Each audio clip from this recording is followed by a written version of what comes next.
Okay, now today we will discuss chapter number 8, that is a binomial theorem. Very important for you. Now let us see why this binomial theorem is important and how it is useful. Uh, from I will put myself on the side so you can concentrate on this Pascal. Okay, in earlier classes we have learned how to find out square, cube of a plus b, a minus b. You also learn how to find out a plus b plus c whole square and so on.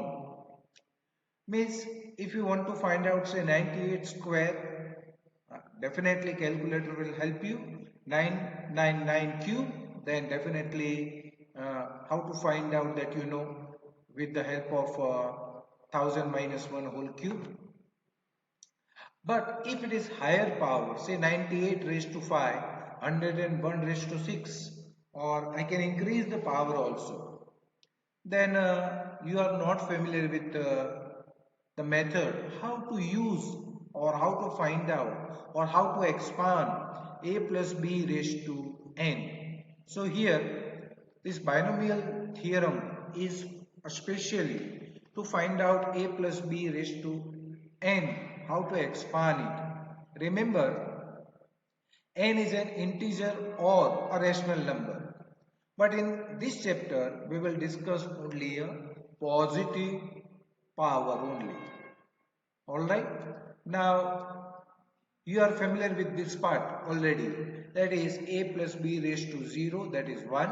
Alright? Anything raised to 0 other than 0 is 1. A plus b raised to 1, that is a plus b. A plus b whole square, no need to explain you. A plus b whole cube, you know. A cube plus 3a square b plus 3ab square plus b cube. થોડી વધારે મહેનત કરો તો a plus b raised to 4 also you can find out like this, a plus b, alright, a plus b cube and then a into b. પણ થોડું કામ વધી જાય. Okay,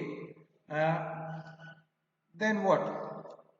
If you observe all about discussion, the total number of terms of the expansion is one more. What does it mean? If I have a two term, then only one. A plus b raised to 0, then one term. A plus b raised to 1, then number of term is 2. A plus b square, then number of term is 3. Means whatever index is there, you will get one more power. Second one, power of the first quantity a goes decreasing by 1, where the power of the second quantity that b increased by 1. Alright, then that is true. Square, then 1, then no a. And here b raised to 0, then b raised to 1, b square. Similarly here also a cube, then a square b, then ab square. Third one, in each term the expansion, the sum of indices of a and b is sum is equal to the index a plus b. Means whatever expansion you select, say here a raised to 4, a cube plus b raised to 1, that is 4 once again. Here a square b square, that is once again 4. So these are few observations from the above expansion. And here it is, index 0, 1, 2, 3, 4, alright, that I already mentioned over here. And coefficient. Now I am interested in coefficient because if you want to generalize, then this will help you. That is 1, you can see over here. Then 1, 1, coefficient of a and b is 1, 1. Then 1 to 1, 1, 2, 1. Then 1, 3, 3, 1, 1, 3, 3, 1, and similarly last one. Alright, 1, 4, 6, 4. Alright, that you can see. Okay, now there is a relation between this coefficient, say 1, 1. Now add this 1 and 1, you will get 2. Add this 1 and 2, you will get 3. 2 plus 1, that is 3. 1 plus 3, that is 4. 3 plus 3, that is 6. 3 plus 1, that is 4. And this is known as a Pascal triangle. This is known as a Pascal triangle. But sir, why you are writing this? Because by this you can predict the next term. By this you can predict the next term. Say what will be the next? Alright, if you want to find out, then here you will get 1 and you will get 1 here. If you want to write down the 4 plus 1, 5, then 6 plus 4,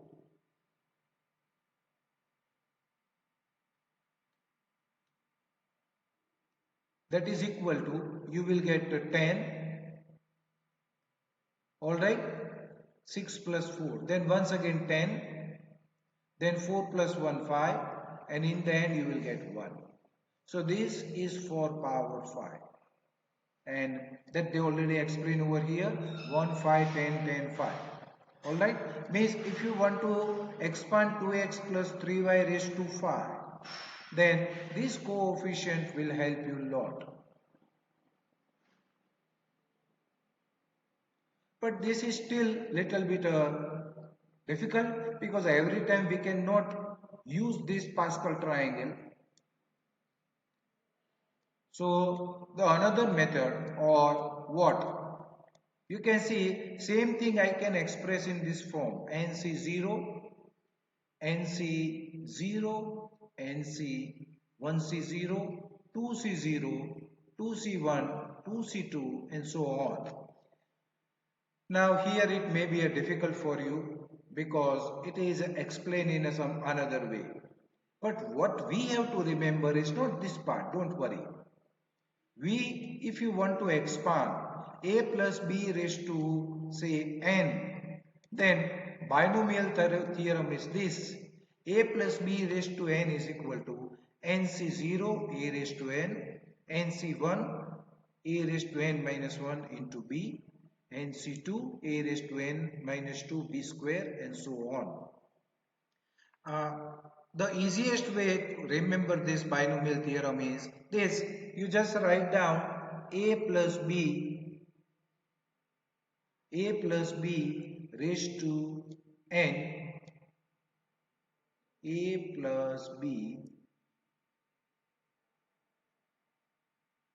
raised to n is equal to, first nc0, then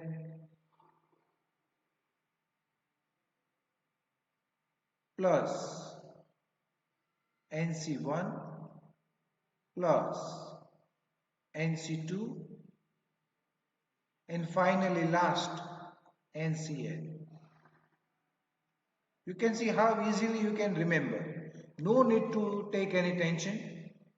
NC0, NC1, NC2, NCN, and here you just write down power of a, that is a raised to n, then a raised to n minus 1, a raised to n minus 2,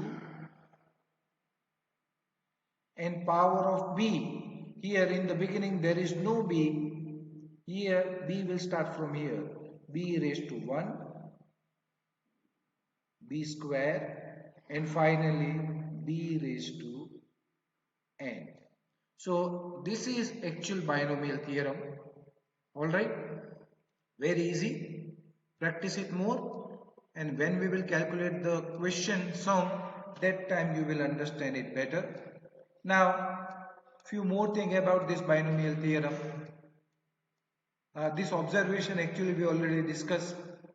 Alright, NCR, this is a summation how you can express, and NCR is nothing but coefficient of coefficient of this is known as the binomial coefficient. All right, and a plus b raised to n, one term more always that you know that a plus b raised to, if it is n power, then always you will get one power more, one term more, that we already discussed. So all this point I am not discussing, and in textbook it is there, please go through it. Now here one more thing, in case sir, in between if there is a minus sign, then don't worry, what you have to do is first positive, then negative, then once again positive, then negative, then once again positive, then negative, and so on. So if it is negative, then also it is working, you don't have to worry. Then in case we have a 1 plus x raised to n, 1 plus x raised to n, then nc0, nc1x, nc2x square, nc3x cube, because 1 raised to anything is 1, so I will not consider it. Only the power of x, no power first, then 1, 2, 3, 4, and nc0, nc1, nc2, nc3, as I explained there. So you can see how useful it is. Now this is the first example. The example part we will discuss later on. First of all, you practice this much. Write down 2-3 times what is a binomial theorem. Remember, if you want to go through this binomial theorem, then this part should be very strong. NCR formula. If you are facing difficulty in NCR, then you are in trouble. N factorial upon n minus r factorial into r factorial. Alright, so please learn this formula that we already practiced in a previous chapter also. Thank you.